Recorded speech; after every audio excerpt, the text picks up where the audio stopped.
Hello, happy Mother's Day. Welcome to the Market Minute for Sunday, the 14th of May. For today's Market Minute, what I don't like to do is make predictions, right? Use technical analysis to make predictions because those rarely work out. What we like to do in here is to look at the entire body of evidence and then use charting to understand what the price is trying to tell us. And usually we're not trying to predict direction, but more understand whether the market's in range contraction or range expansion, or which way it's likely to move into.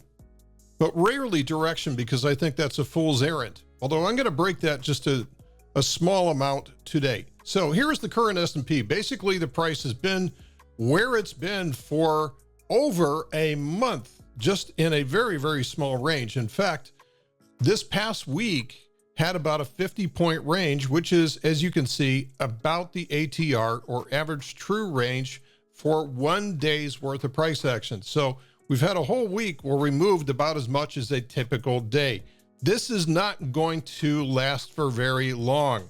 Why do I say that? Well, this is because we've been following the fractal energies for a long time, and when we get into areas where we have this much energy, this much nonlinear price action, this much lack of a trend, usually range contraction like this leads to a big move, range expansion. So that's point number one, is we're expecting a big move. That's no surprise. We've been kind of sitting here waiting, twiddling our thumbs for the past month, waiting for this big move. It's worth waiting for, though, because if you get impatient, the very second that you get impatient, that's where you get run over if you're selling premium. So are we going to see a breakout to the upside? If so, it would be the first one that we've seen in a year and a half. The market has not broken out to the upside on a consolidation since 2021, when the market was in a primary bull. Since that point, we've been in more corrective or choppy price action. Every time we've been in one of these consolidations, we see a breakout attempt fail to the downside. Every time we see a consolidation try to break out, it fails to the downside. So we might see a breakout attempt, but I believe that it will fail to the downside. Now, I'm not predicting a move into the next bear market, not just yet. I think there's been plenty of opportunities for us to crash from here in some of the worst, the absolute worst news, in some of the worst fundamentals that we've seen in years. The market's had every opportunity to crash from here. It is not. I think it's looking for an excuse to go higher. And maybe that's the short-term eventual direction from this. But I think for it to go higher, it has to go lower first. And what I want to do here is to bring you back to some similar situations that we went through over the previous years, where we had very choppy markets that couldn't go anywhere, right? So we had a very choppy market here in 2015. Every time it tried to break out, got sent back down, eventually crashed to the downside. That ultimately led to another breakout, which crashed to the downside. So this is more of a horizontal bear market back here in 15 and 16. So from here, we finally rallied back up to the same highs, very similar to where we've been, around 4,200 on the S&P, and could not sustain any kind of a breakout. Every time we tried to break out, it got hauled back down until Brexit came along. So Brexit came along and injected a huge amount of negativity and uncertainty into the market. And then once the market did get some certainty into that, that was a short covering event to the upside. Well, that lasted for a couple of months, or actually about a week. And then we got several months more of this consolidation. Market could not get out of its own way. What happened? We had the election, which added a huge amount of negativity. Certainty came back into the market, and then it started to rip to the upside. I think it's a pattern. When we get into areas like this where we don't have a primary trend to the upside, consolidations that break out to the upside are ultimately probably going to fail. And that brings me back to today. I think if we do see the market try to break out above 4,200 again, I think it's probably going to fail unless we see heavy volume come in and some kind of very unexpected positive catalyst hit this market. Now, here's what I think might happen.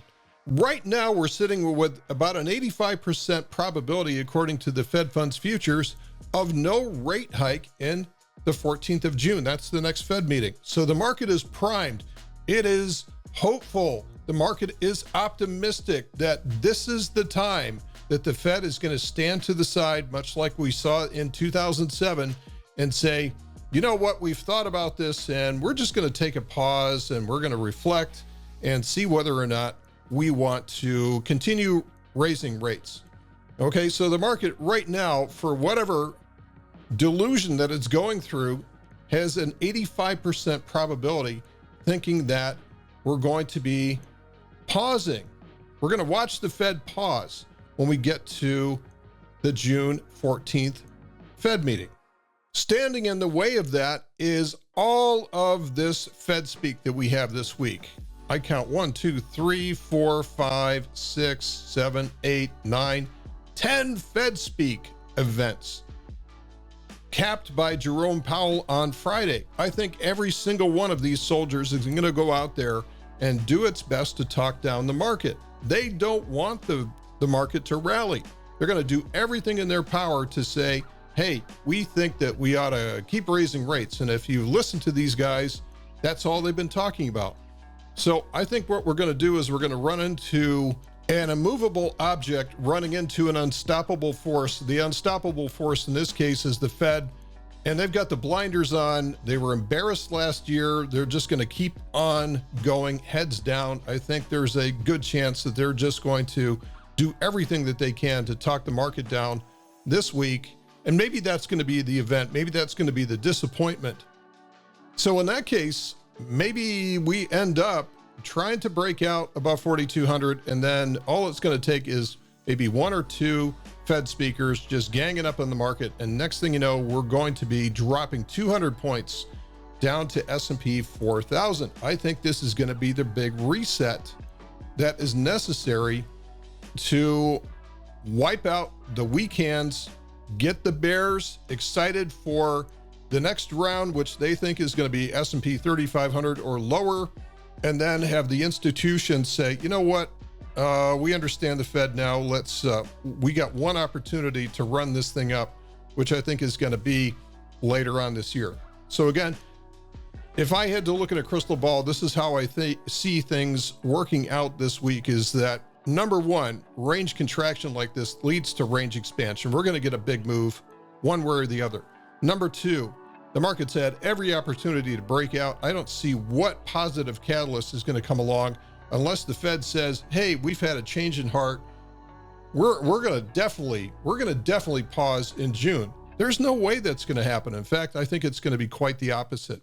And then I think the number three, the market's going to get bummed out by Fed speak this week. And I think we're going to be heading lower to S&P 4,000. That is our major level of support that's going to wipe out all these gaps here. It's going to still leave some big ones, but I think in a choppy market, gaps become targets. So there you go, folks. Buckle up. I think we're going to see some volatility finally this week. Have a great weekend. We'll see you on Monday.